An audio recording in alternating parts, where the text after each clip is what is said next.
So hello and welcome to the first of these daily thoughts for Holy Week and the run up to Easter next Sunday. This first thought is what I said when I spoke at the meeting this afternoon at Reach Leicester about Palm Sunday. What has occurred to me is really these thoughts about the way in which Jesus taught and spoke and lived the kingdom of God in that final week in Jerusalem. And in a way, how that then got him in so much trouble with the authorities. They finally executed him. But there's so much we can learn from those few days at the end of his ministry physically here on earth. Story of Palm Sunday.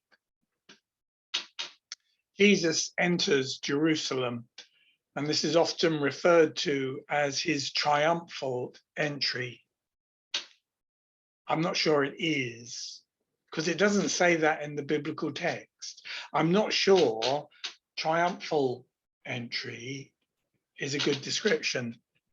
If you want a triumphal entry, you have to go back 200 years before Jesus to when Simon Maccabees rode the same route into Jerusalem on a war horse, leading his army to liberate the city from the final remnants of the Greek Empire.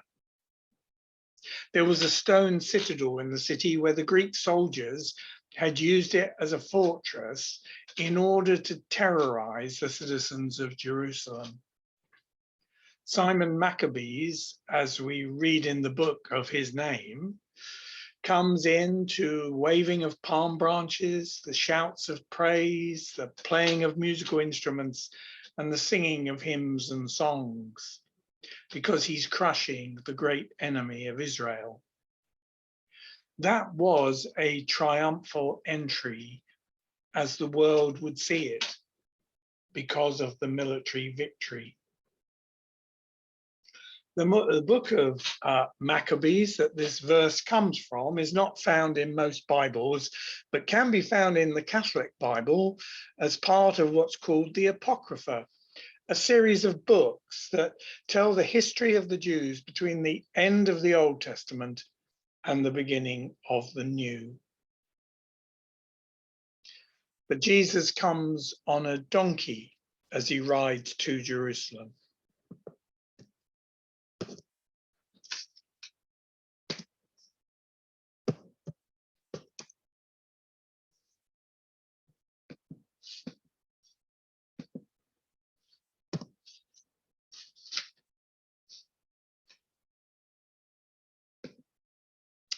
This is a map of Jerusalem, or how they think it looked at the time of Jesus.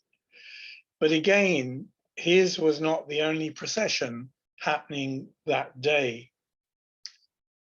Jesus comes in from the east, from Bethany, over the Mount of Olives, the traditional route that the Old Testament says the Messiah will take to Jerusalem.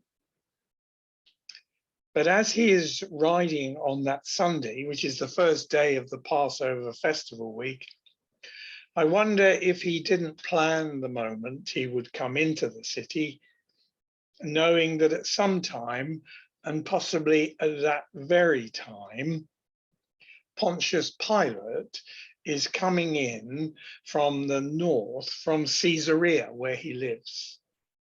Pontius Pilate, the Roman ruler, didn't live in Jerusalem, but he and his Roman military forces would have come into Jerusalem because Passover week was, of course, commemorating the liberation of the Jews from the Egyptians.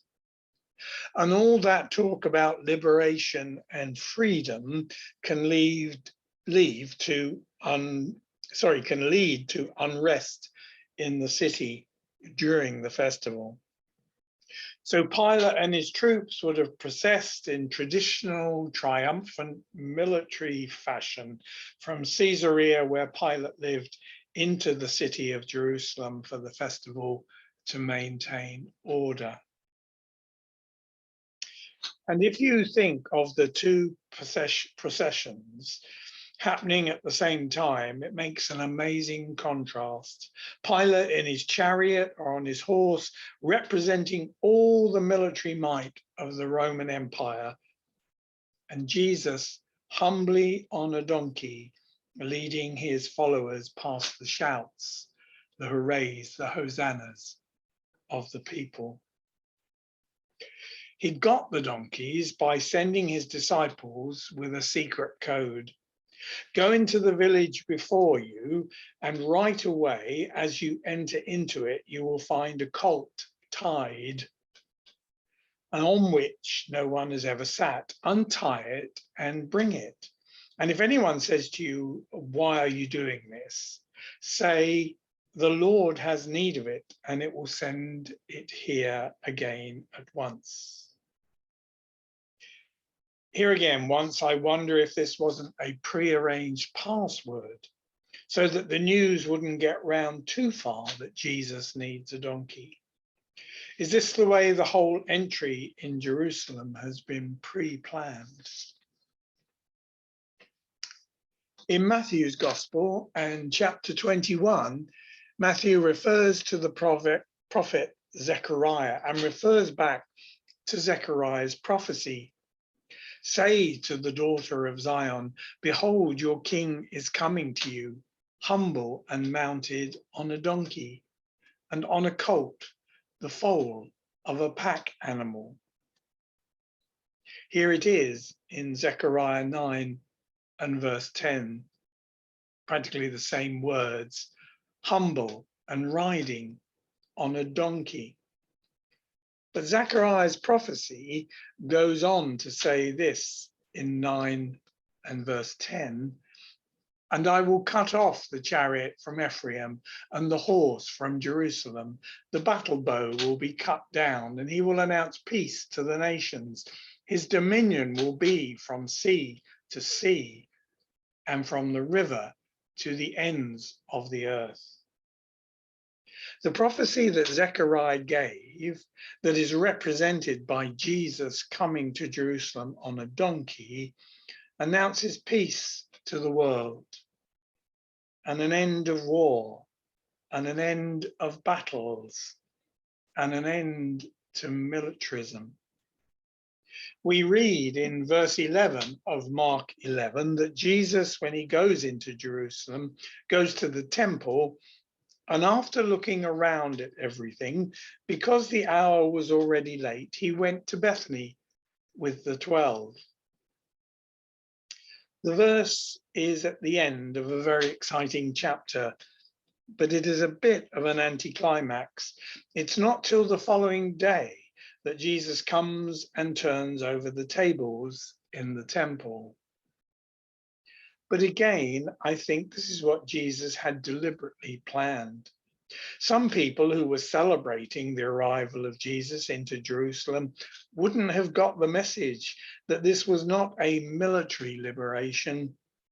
And so had Jesus begun turning the tables over in the temple at that point, others would have taken that as a signal to begin to tear the temple apart, perhaps, and bring down the corrupt leadership. And so Jesus plays it very cool, very calm, has a look round, thinks about what he's going to do tomorrow, and then goes back to Bethany. You see, it wasn't a triumphal entry into Jerusalem. It was a prophetic entry into Jerusalem, coming on the donkey as the Prince of Peace, in contrast to the militarism of Simon Maccabees 200 years earlier, in contrast to the militarism of Pontius Pilate coming through one of the other gates into the city. Jesus was showing the peace that only the kingdom of God can bring.